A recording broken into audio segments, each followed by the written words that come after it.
Hey everybody, you're tuned into Gimme 5 right here on Gimme Metal, and right now we have with us as our guest drummer from the band DEAFKIDS, Mariano. Welcome to the show. Hello everybody who's listening. Thanks for the opportunity. So, Petbrick and DEAFKIDS both have similar style, yet not a ton of bands out there doing this sort of sound. So how did the two bands find each other and end up working on an album together, Mariano?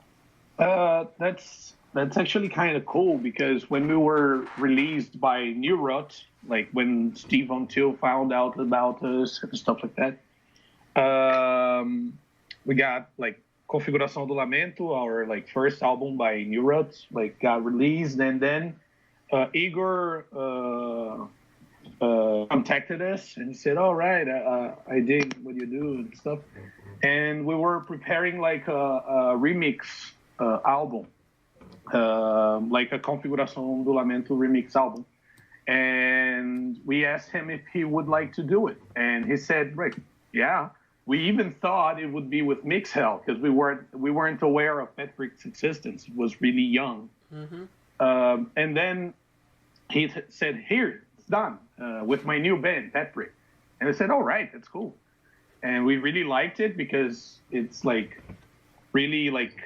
I don't know, hard techno in a way, you know, like it took it to a metal direction, which is not the direction we follow, but at the same time, a really electronic vibe. So we dug it. And then we played in London. He lives there. They live there. And he went to the concert, and we mentioned Roadburn Date, like a festival in Netherlands that we were doing. And he said, "Oh, neat. Maybe we could do something together there." And we mentioned this to the guys of the festival, and they said, "All right, that's neat."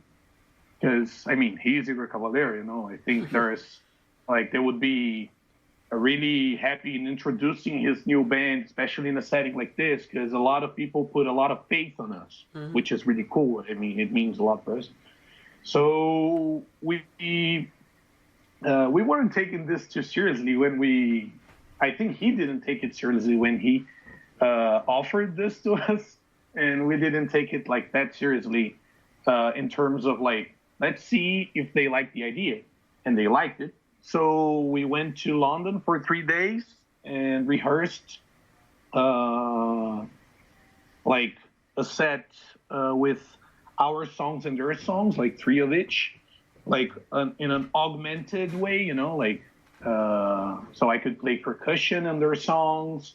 Igor could play percussion on ours, you know, this kind of thing. And it went out really well. And we found out like we all had the same, I don't know, glimpse that writing material would be neat. So we arranged things for a session, and in the next year, like in the end of the year, last year, we went to London for 3 days to have a date. We arrived 3 days before, and in 3 days we wrote and recorded like all the songs on the album, which was really, really nice on Wayne's studio. So how did you split this up? I mean, your two bands joined together to put out this album, right? It's called Deathbrick, and speaking as the drummer of DEAFKIDS, right, working with Petbrick and their drummer Igor Cavalier too. So how did you approach this album as far as writing and splitting those drum tracks, Mariano? It was really neat because they, like Wayne is a hell of a producer, Igor is a hell of a drummer, and he makes his own. He creates his own electronic music and stuff. Like he's really into like weird music. So it was like really nice because we were a bit apprehensive, but when we arrived there, we saw that we had this.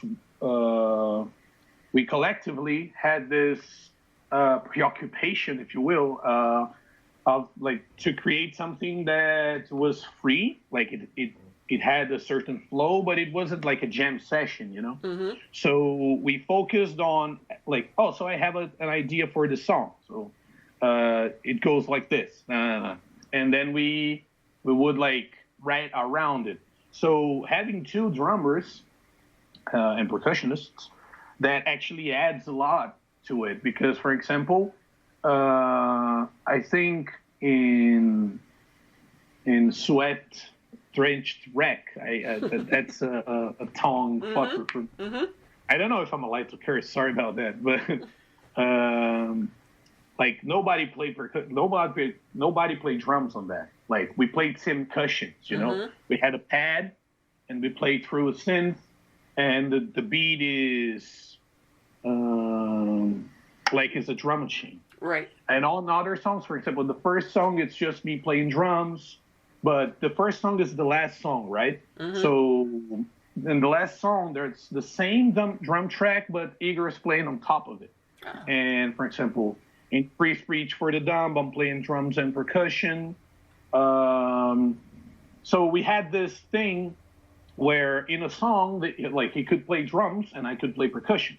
We could both play. For example, there is a song which is like kind of like a percussive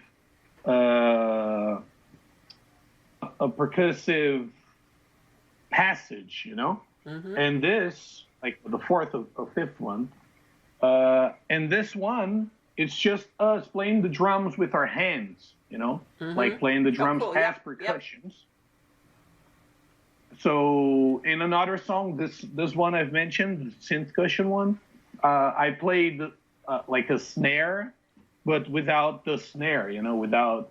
So I opened it and played it like a derbak, you know, like a derbuka, you know, to have this high pitched, you know, this kind of thing.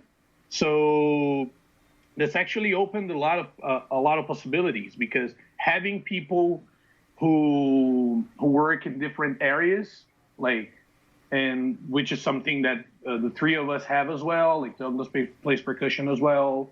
Angu plays percussion as well. He operates a sample here when we're playing live. Douglas like does all the freak stuff with the delay and the noise stuff and his own like vocals and delays. So it's good because we never felt like I need to play like drums in every song, you know, or anything like that. That allowed us to explore beyond certain barriers, which is something really cool when you realize you have to have a certain control of your ego, you know? Right. In terms of like, I don't need to show off in every song, you know? Or maybe I can find other ways to show off, whatever. You know? For example, there is a really good example. There is a song which is everybody except for me and Igor are playing like an open-tuned guitar as a percussion. Oh, cool. And Angus, like Marcelo's playing the bass, and me and Igor are playing like the cymbals kind of muted, you know, like you know, this kind of thing, while they do the percussive stuff on the guitar. So, for example, that is a type of experiment that having the background of someone like Wayne, which has all this background like this, so it's a matter of something you wouldn't do simply because you wouldn't be aware of the possibilities you have, you know? It's like, so it's something, I don't know, it's something really nice to have all these great minds together. And it's kind of like a journey in sound, really. It's not really heavily laden with lyrical content. But what, I mean, putting this together, what is in store for the listener when they're checking it out? You mean in terms of lyrical content? Or with everything, as far as lyrical or music, when somebody is going to listen to this album, what are they going to expect? What are you going to give them? I think it's something that in different ways because like we as different bands approach this in different ways, related but different. But I think we really like the idea of like sensorial assault, if you will, you know, the idea that like, for example, the feelings you have when you experience music are even part of the lyrical content in a way, or the lyrical content is something that points out to a meaning which the biggest clue would be the actual music, you know, like the way it makes you feel. And we do that primarily by like the way we manipulate effects and the rhythm, like the unrelentlessness of the rhythm. And I think that's pretty much what I expect, especially when you think of the augmentation, which comes from, for example, Douglas has a really Eastern way of playing guitar, you know, which can be felt in some songs, you know, like I know he is as much as we are, but he's his way of playing is very influenced by Maqam music, like Arab music, or Indian, like Hindustani ragas and stuff like that. As much as I am, like playing the percussion and playing other instruments when I'm playing them, of course. But related to this, and at the same time, Wayne has this upbringing in the GABA scene, you know, in the like in electronic music scenes. So it's really something when you get all this together, because it has this really contemporary vibe, which points to the past, quotation marks. I really don't like this idea of like rhythms being associated with the past, but you get the idea, right? Like, well, there you have it. Deaf Kids and Petbrick have collaborated together to bring us a new album that is quite the journey into sound, called Deaf Brick, out now. And thank you so much, Mariano, for coming on the show to talk to us a little bit about this project, and we wish you all the best. All right. I wish you all the best as well. Thanks for the opportunity. I'd like to thank my comrades in this journey for the possibility of releasing one more kick-ass album. And thanks to everybody who's listening.